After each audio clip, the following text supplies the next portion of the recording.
కొంగట్లో కూర్చుని వెంట్రుకల్ని ఏరుకునే ఎర్రిబాగులత్తనానికి స్వస్తి చెప్పేద్దాం. అవినీతి అలియాస్ అనకొండ మీద జనంలో వినిపిస్తున్న ఏకాభిప్రాయం ఇది. తింటే తప్పేంటి, నువ్వు తినడం లేదా, నేను తింటం లేదా, అందరూ తింటున్నారు, అందుకే అందరినీ తిననిద్దాం. అయిపోయిన ముఖ్యమంత్రులు, కావాలనుకుంటున్న ముఖ్యమంత్రులు అందరూ కోర్టుల్లో ముద్దాయిల్లాగా కనిపిస్తుంటే, హీరోలకు విలన్లకు మధ్య తేడా లేకుండా పోతుంటే మనం కూడా నిద్రనే నటించేద్దామా?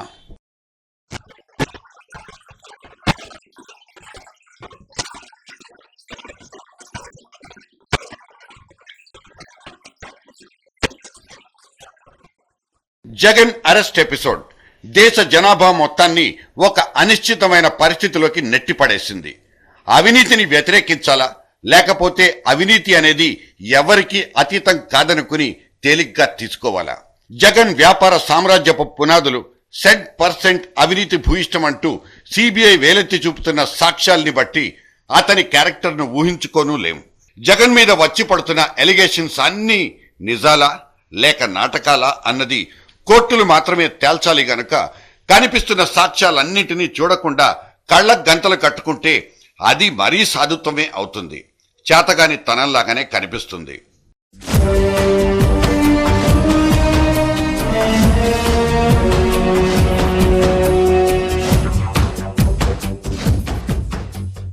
జగన్ రేపు రాబోయే ఉప ఎన్నికల్ని స్వీపౌట్ చేస్తాడన్న వార్తల నడుమ ఆ జన సునామీలో ఈ కేసులన్నీ కొట్టుకుపోతాయా అన్న సందేహాలు ఉన్నాయి.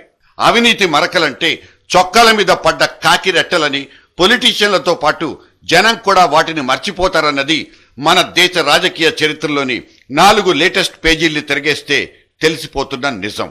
ఎవరు మాత్రం తిండిపోతులు కారు అంటూ వచ్చి పడే రివర్స్ కౌంటర్లకు ఇక్కడ నికార్సైన బేస్ దొరుకుతుంది.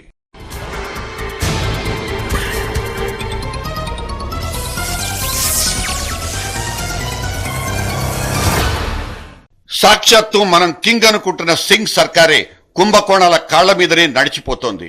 Adarsh apartments, commonwealth games, 2G spectrum, తాజాగా ఇవాల్టి కోల్గేట్ స్కామ్. ఇన్నిన్ని ఉరితాళ్లు మెడకు చుట్టుకున్న యూపీఏ 2వ శకం నిశ్చింతగా కంటిన్యూ అవుతోందా లేదా? సదరు యూపీఏకి చైర్పర్సన్ గా చలాయిస్తున్న సోనియమ్మ కళంకితగానే కొనసాగడం ఒక giant and living example.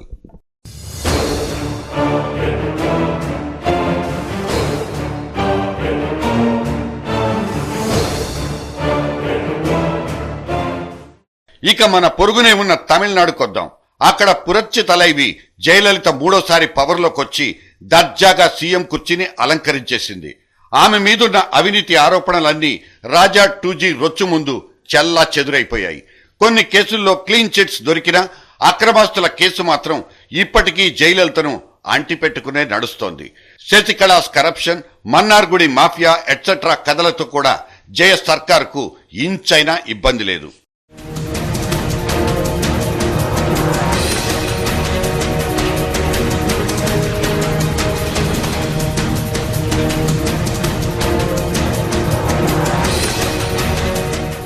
The first family of Tamil Nadu Karunanidhi కుటుంబం సంగతి తెలియంది కాదు.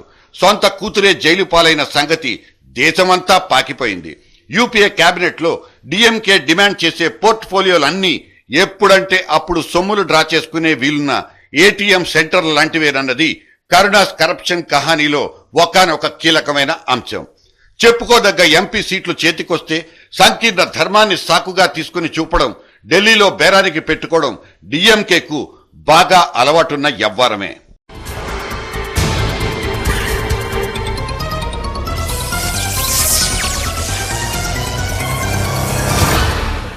అవినీతి అక్రమాలతో కలిసి కాపురం చేస్తున్న ముఖ్యమంత్రుల జాబితా ఇక్కడితోనే తెగిపోదు. బీహార్లో లాలూ అండ్ రబ్రీదేవి, జార్ఖండ్ లో శిబు సోరెన్ అండ్ మధు కోడా, ఉత్తరప్రదేశ్ లో మాయావతి అండ్ ములాయం, హర్యానాలో ఓం ప్రకాష్ చౌతాలా, అందరూ బిగ్ సైజ్ బొనాన్జాలే, అవినీతిలో ఆరితేరిన ఉద్దండులే. మహారాష్ట్రలో అయితే పొలిటీషియన్లే రియాల్టర్లే మాఫియా డాన్లు. ముంబై వ్యాప్తంగా అదో రకమైన సిండికేట్ నడుస్తోంది. ప్రతి దందా నుంచి అక్కడి పొలిటికల్ పార్టీలకు, పర్సనాలిటీలకు పర్సంటేజీలు కంపల్సరీ. ఏదో విధంగా మరకలున్న ఈ మెగా మనుషులంతా అవినీతి అనేది ప్రజా జీవితంలో ఒక నిర్ణయాత్మకమైన అంశం కానే కాదన్న సూక్తిని మనకు బోధిస్తుంటే మనం ఇక్కడ చెవులప్పగించి వింటున్న ప్రేక్షక మాతృలం మాత్రమే.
అలాగని మన పాలిటిక్స్ నిండా పచ్చి మోసగాళ్లే ఉన్నారని చెప్పలేం.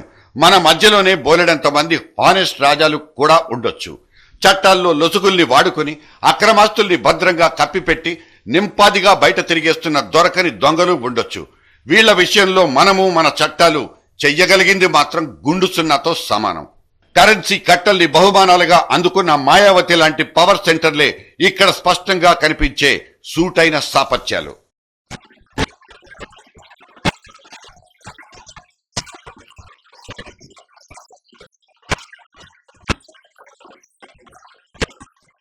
తమ మీద పడిపోతున్న ఇన్నిన్ని అవినీతి ఆరోపణలతో నొచ్చుకున్నట్లు గాని కనీసం పశ్చాత్తాప పడ్డట్టు గాని ఒక్క పొలిటీషియన్ అయినా మనకు కనిపించాడా?